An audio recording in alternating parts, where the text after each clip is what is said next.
The period, by the way, goes outside your quote, and at the very end, you put a works cited list. Okay, by the time you get through your blah, blah, blah, and your quote, and then your final conclusion sentence, that's about 200 words, right? Double check it, you add this, you're probably closer to 250 words. That's enough. Don't worry about getting to 300.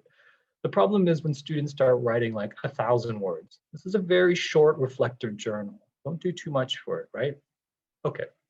Now, let's talk about the 3 questions you should think of. After reading chapter 3, the first question is describe Gatsby the first time Nick sees him. So this is a perception question, meaning what does Gatsby think about Nick when he meets him?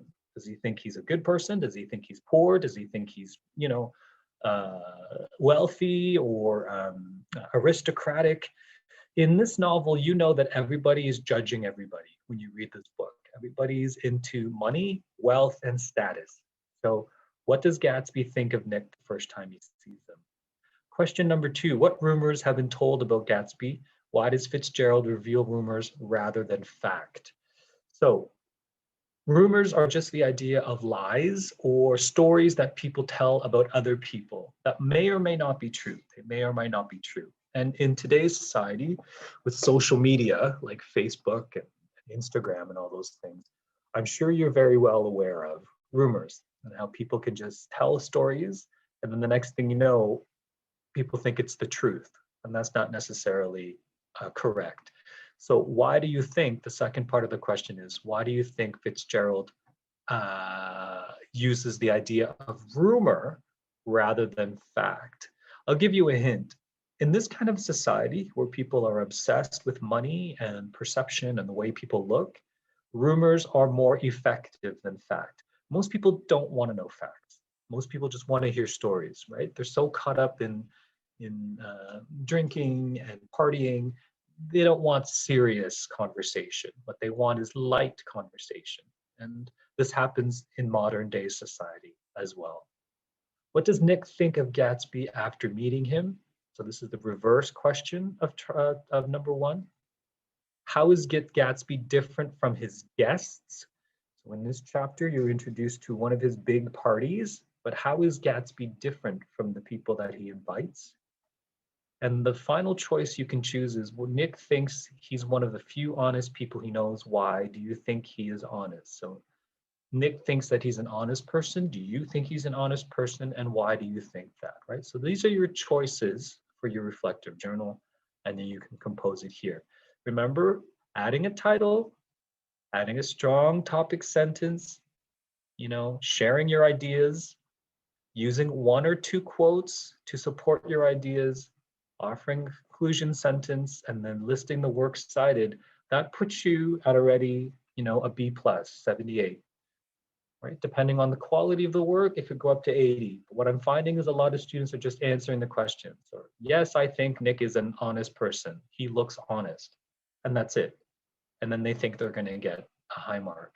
Now, even though this is an assessment for or as activity, it's not an assessment of, which means it doesn't count towards your report card.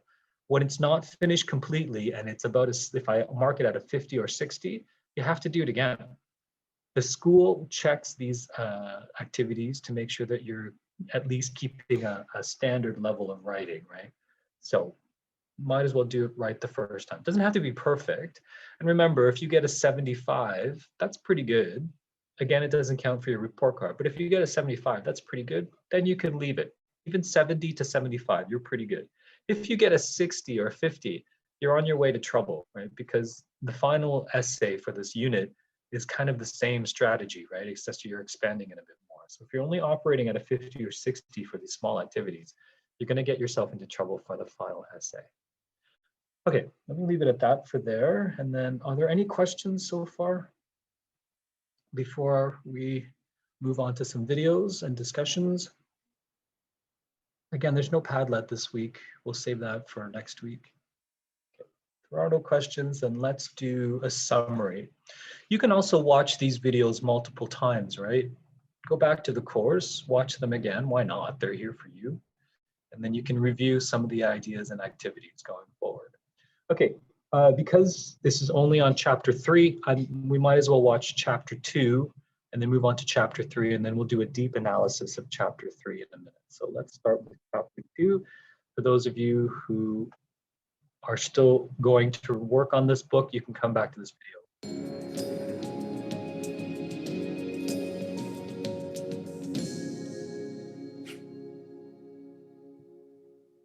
Chapter 2 of The Great Gatsby opens with a description of the Valley of Ashes. This is a dismal location between the Eggs and New York City.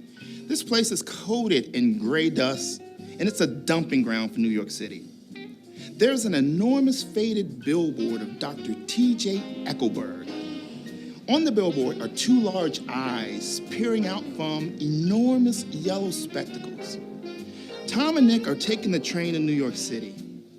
Tom wants to introduce Nick to Myrtle Wilson, his mistress, and the wife of garage owner, George Wilson. The Wilsons' garage is unprosperous and it's bare. Myrtle makes excuses to meet up with her sister and joins Tom and Nick on the train to New York. Once in New York, they take a taxi from the train station. Myrtle insists they stop and buy a puppy from a street vendor. Her sister, Catherine, and her friends join them at the apartment. Everyone begins drinking excessively. Myrtle shows off the puppy to her friends as a new accessory. This is superficial. She doesn't have any real affection for the puppy. Myrtle begins to complain about her life and about Tom's marriage to Daisy. Infuriated, she would say Daisy's name over and over again. Tom strikes Myrtle, breaking her nose. The party comes to an abrupt end. Nick gets out of there and takes an early morning train back to Long Island. Now, the Valley of Ashes is a symbolic place literally covered in the waste of capitalism, consequences of the pursuit of wealth. For example, Dr. Eckelberg's faded eyes. George Wilson later refers to these as the eyes of God. This suggests that spirituality and religion are long forgotten institutions. This reflects an immorality and the corruption of the novel. Geography is used as a motif for differentiating social classes. For example, this concept of class, upper versus lower. George seems content with his station in life. Myrtle, like Jay Gatsby, longs for attention and affluence. Now, during the party, Myrtle pretends as if she's a wealthy socialite. She mimics what she perceives to be the attitudes of the wealthy. It's clear the puppy has no real meaning to Myrtle or Tom. There's absolutely no acknowledgement of the affair's immorality. Despite her eagerness, it's clear Myrtle can't pull off this facade. Tom reminds Myrtle of her place. You're poor, stay there. This, of course, displays his brutishness. So as we discussed last week, Tom is not a very nice character. Before we get to chapter 3, Tom is not a very nice character. As you can see there, he's also very abusive to women. And Myrtle, the other character in the story, who is his mistress, Tom is married to Daisy, just represents somebody he can control, right? And she's trying her best to pretend that she's part of the rich crowd, but she's really not. Her husband, she too is cheating. Her husband is the town mechanic. That video also describes the landscape.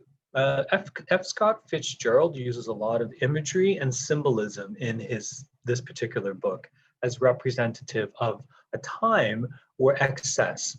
You know, when I talked about this book last week, this book is set in around the 1920s, right? So after there was a pandemic in the 1920s in the United States called the Spanish flu. And it's interesting because right now we're in a pandemic, right? So I think a kind of a celebratory society is bound to happen.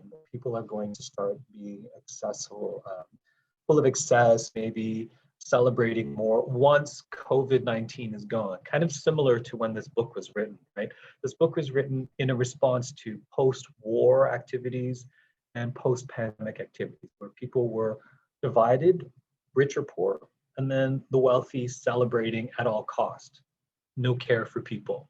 And as the professor here discussed, the idea of religion and spirituality is really not in this novel. I mean, you can tell right there, there are people who are cheating on their spouses. There's lots of drinking. In chapter 3, you are introduced to the famous Gatsby parties. If you've seen the movie, you know what the parties look like.